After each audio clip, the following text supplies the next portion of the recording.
Terus selain kebakaran, gelombang tsunami raksasa juga langsung ngehantam tuh ke segala penjuru tuh. Scientists realized the asteroid must have been a staggering 10 kilometers in diameter. Kepunahan tuh terjadi ratusan kali lebih cepat loh gara-gara kita. Dan disebut kalau nggak buru-buru dicegah. Di video yang ngebahas kenapa binatang-binatang zaman Triasik aneh-aneh waktu itu kan gue sempet nyinggung tentang peristiwa kepunahan massal ya. Dan abis itu ternyata ada beberapa DM yang nanyain di bumi tuh udah ada berapa kepunahan massal sih sebenarnya.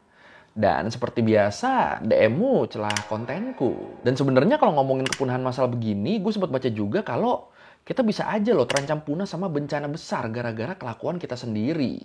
Kelakuan manusia sendiri. Waduh. Jadi udah kalau gitu, langsung aja kita bahas 5 kepunahan massal yang pernah terjadi di bumi dan potensinya di masa depan. Kira-kira bisa kejadian lagi gak nih? Di Learning by Googling. Kalau kita ngomongin bencana dan kepunahan massal, ternyata sebenarnya kepunahan tuh emang sesuatu yang nggak bisa dihindari ya. Bahkan menurut Natural History Museum, para ilmuwan tuh memperkirakan kalau 98% makhluk hidup yang pernah hidup di bumi tuh udah punah. Jadi ya sisanya yang ada sekarang nih, yang kita tahu sekarang itu tuh nggak lebih dari 2% dari keseluruhan makhluk hidup yang pernah hidup di bumi. Cuma 2% loh, dikit amat ya. Nah, disebut dalam proses evolusi makhluk hidup, kepunahan tuh pasti bakal terjadi ketika makhluk hidup udah nggak bisa bersaing dan nggak bisa menyesuaikan diri sama lingkungannya. Kalau udah gitu, udah tuh kejadian deh tuh punah. Yang terus bakal diikutin sama munculnya spesies-spesies baru yang bisa lebih bertahan di lingkungannya. Spesies-spesies baru yang akhirnya ngisi peran yang ditinggalin sama spesies-spesies lama yang udah punah tadi. Already there have been 5 great extinction events in the history of our planet. What if the next species to be obliterated were us? Nah itu barusan kira-kira proses kepunahan yang jalur normal tuh. Tapi di kasus kepunahan massal, sesuai namanya, proses kepunahan makhluk hidup tuh terjadi dalam kurun waktu yang relatif singkat.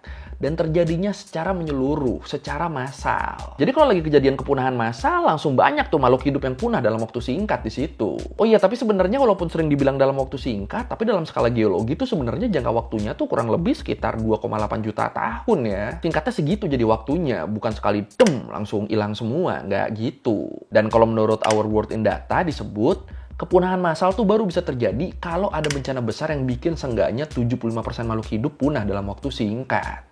Kalau di bawah itu, kalau nggak nyampe 75%, itu masuknya masih kepunahan biasa berarti, bukan kepunahan massal. Dan karena standar 75% ini juga, makanya kepunahan massal tuh jarang banget terjadi di sejarah bumi kita ini.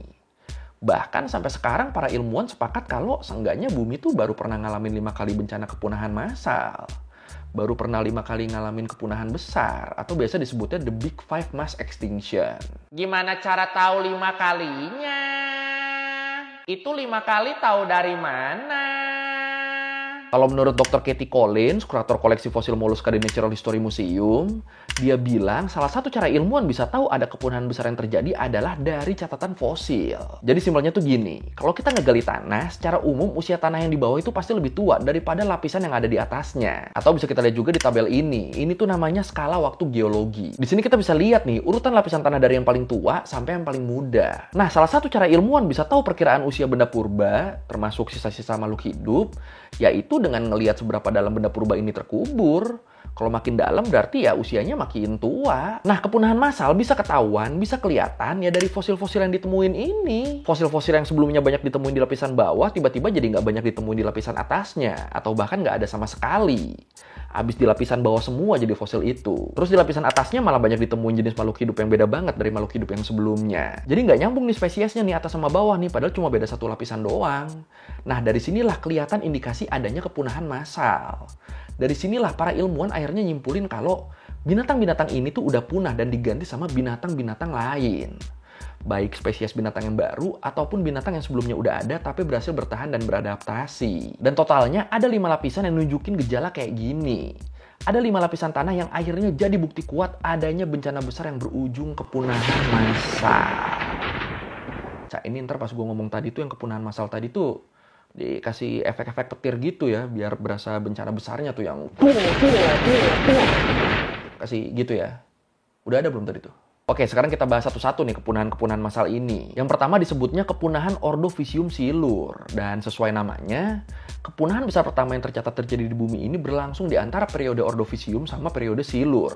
Yang kurang lebih terjadi 444 juta tahun yang lalu. Sebenarnya waktu itu di periode Ordovicium ini, bumi tuh lagi ngalamin perkembangan makhluk hidup yang beragam banget loh. Khususnya di lautan. Karena ya emang di periode itu bumi tuh masih dipenuhi sama lautan. Daratan waktu itu masih belum seluas sekarang. Bener-bener pokoknya waktu itu dalam kurun waktu kurang lebih 30 juta tahun, berbagai spesies moluska, krustasea, terumbu karang, sampai ikan, itu tuh banyak banget tersebar di lautan di bumi waktu itu. Bahkan beberapa spesies tanaman terestrial juga mulai berkembang di periode ini. Tapi sayangnya, proses pelapukan yang makin meningkat di akhir periode Ordovicium ini bikin jumlah karbon dioksida di atmosfer jadi turun.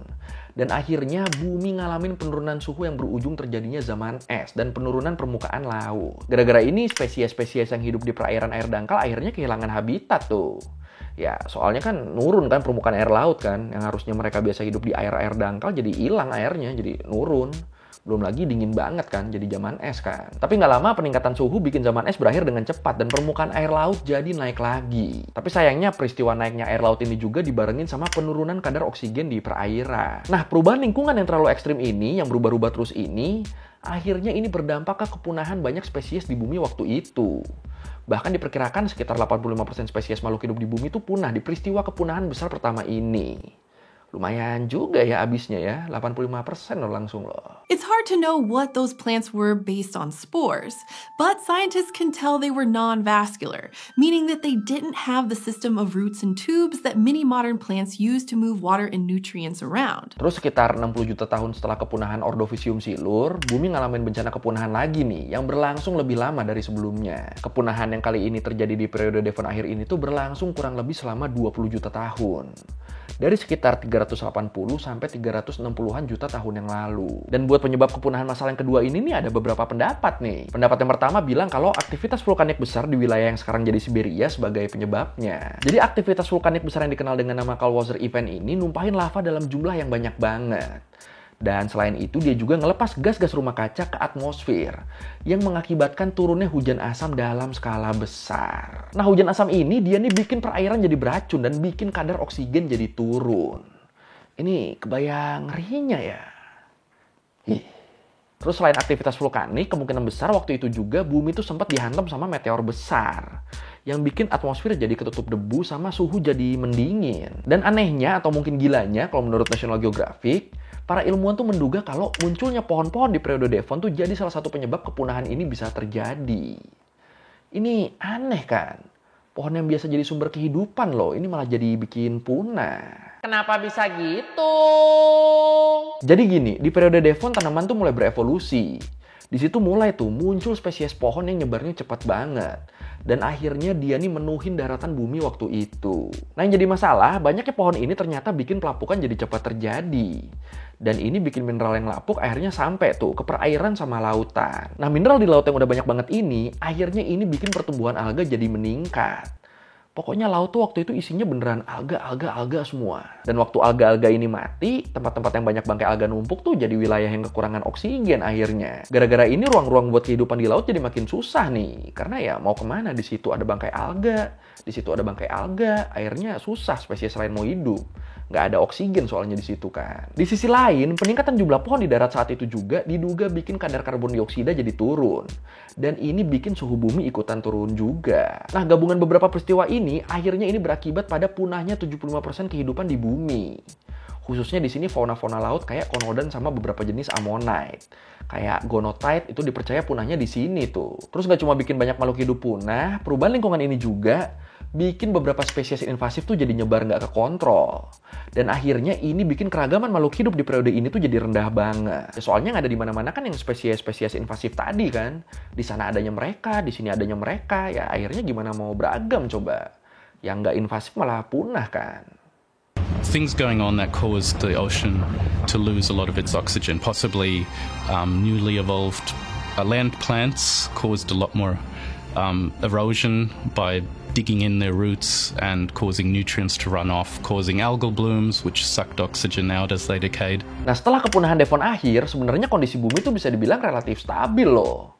Sampai akhirnya sekitar 100 juta tahun kemudian, bencana kepunahan terbesar terjadi. Kalau lu inget di video kita yang bahas soal binatang Triasik, di situ kan kita sempat bahas tuh The Great Dying atau kepunahan Permian Triasik. Nah, kepunahan ini, The Great Dying ini adalah kepunahan besar ketiga sekaligus jadi yang paling parah. Ya, gimana nggak parah? Para ilmuwan memprediksi di sini ada sekitar 90% spesies bumi yang ngalamin kepunahan. Bahkan masa-masa kepunahan ini tuh jadi pembatas perubahan era loh, dari era Paleozoik ke era Mesozoik. Dan ya sama kayak kepunahan sebelumnya, di sini juga ada beberapa peristiwa nih yang sama para ilmuwan diduga jadi penyebab terjadinya The Great Dying. Apa aja tuh penyebabnya?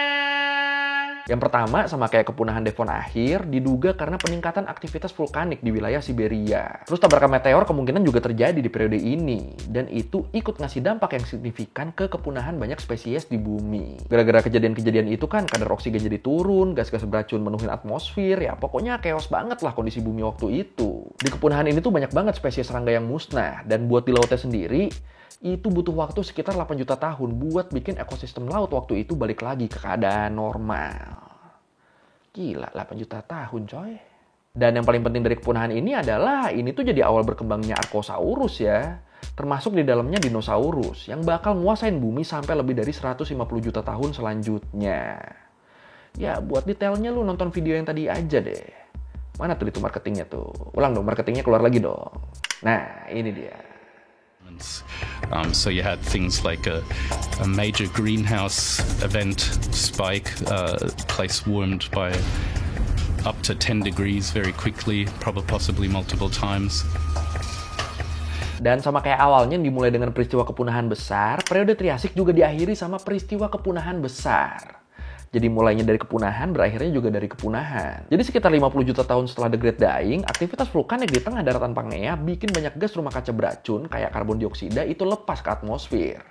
Dan ini menyebabkan hujan asam dalam skala global sama peningkatan suhu juga. Dan ya sama kayak sebelumnya, peningkatan kadar asam di laut akhirnya bikin banyak makhluk hidup di sana tuh nggak bisa bertahan. Dan di sini binatang-binatang laut bercangkang jadi salah satu yang terdampak nih. Ya soalnya kadar asam yang tinggi kan bikin mereka kesulitan buat numbuhin cangkangnya kan. Terus buat di daratannya jadi banyak jenis Archosaurus yang punah. Termasuk di sini kerabat dekatnya buaya yang jenisnya waktu itu banyak banget.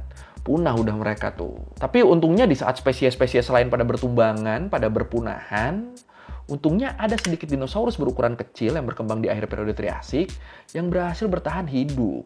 Dan mereka inilah yang jadi cikal bakal dinosaurus-dinosaurus yang kita kenal di periode-periode selanjutnya. Nah, ini nih. Terus udah masuk zaman dino ya udah ini kepunahan besar yang terakhir nih yang pasti lu juga udah pada tahu lah ya. Kepunahan yang terjadi di akhir periode Cretaceous. Kepunahan besar yang terjadi sekitar 66 juta tahun yang lalu. Waktu ada asteroid raksasa ngehantam bumi. Atau tepatnya ini lokasi hantamannya tuh di semenanjung Yucatan. Nah ini kita break bentar nih, gue ada fun fact bentar nih. Coba lu buka Google lu, terus lu googling deh. Yucatan asteroid. Enter, nah nanti di halaman Google-nya bakal ada asteroid gede jatuh gitu tuh. Terus layar lu bakal getar. Gimana? Ada yang udah coba? Gimana? Keren ya? Bisa gitu ya? Gila. Nah hantaman asteroid raksasa ini ngebikin kebakaran hutan yang mencapai jarak lebih dari 1000 km dari pusat hantaman. Dan 1000 km loh. Langsung kebakaran tuh 1000 km. Segimana 1000 km tuh ya? Sepulau Jawa ada gak ya? Terus selain kebakaran, gelombang tsunami raksasa juga langsung ngehantam tuh ke segala penjuru tuh. Dan gara-gara ini dalam waktu singkat jadi banyak tuh ekosistem yang hancur. Binatang sama tanaman banyak yang mati seketika. Dan dalam jangka waktu beberapa minggu, binatang yang tadinya bisa bertahan hidup, yang tadinya dia lolos, akhirnya ya ikutan mati juga gara-gara kekurangan makanan. Dan itu baru akibat jangka pendeknya loh. Buat jangka waktu yang lebih panjangnya, debu akibat asteroid itu menuhin atmosfer dan bikin suhu bumi jadi turun drastis. Dan seolah keadaan kurang buruk, aktivitas vulkanik di wilayah India juga bikin kondisi jadi makin parah. Jadi ya emang prosesnya tuh nggak kayak di film-film yang abis asteroidnya jatuh tuh langsung hancur semua gitu. Enggak ya. Ya ternyata yang mati gara-gara efek jangka panjang abis asteroidnya jatuh tuh jauh lebih banyak. Dampak dari kejadian ini akhirnya lebih dari 75% spesies di bumi tuh punah. Dan kayak yang kita semua tahu, dinosaurus non-avian tuh akhirnya punah semua di sini. Dan ya udah, era dino akhirnya kelar dan diganti sama mamalia yang berhasil bertahan dari bencana ini. Ya, udahan deh dinonya deh. Ya. In fact, there was so much iridium, scientists realized the asteroid must have been a staggering 10 kilometers in diameter.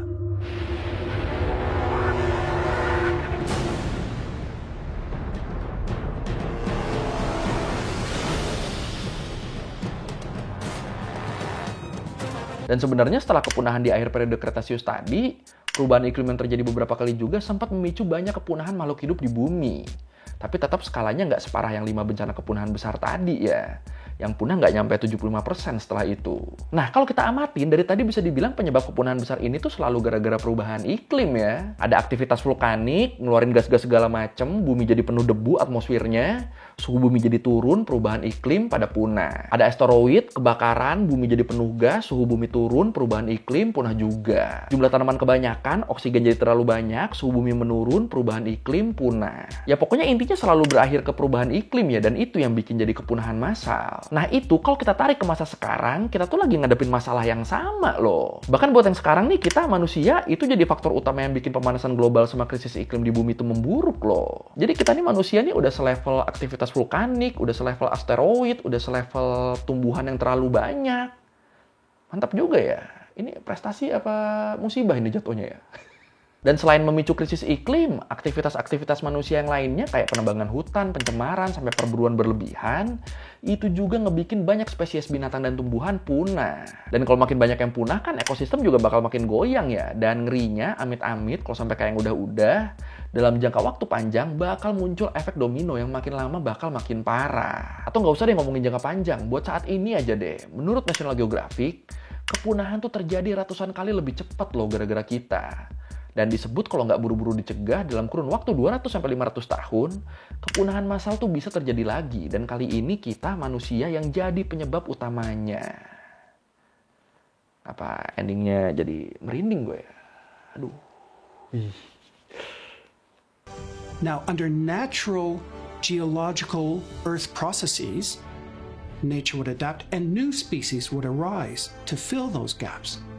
But because the change is so fast now, nature cannot adapt at that speed. Oke, sekian dari gue kali ini tentang 5 kepunahan massal yang pernah terjadi di bumi. Ini semoga nggak ada yang ke-6 ya. Karena kan kalau ada yang ke-6 berarti kita ngalamin loh ini loh. Sumpah jadi kepikiran gue nyer. Kalau mereka fisika gue ada salah, atau mau nanya, atau mau nambahin yang nggak di video, bisa tulis di komen, kita diskusi seperti biasa. Sekali lagi, thank you udah nonton, jangan lupa like, comment, subscribe. Bye!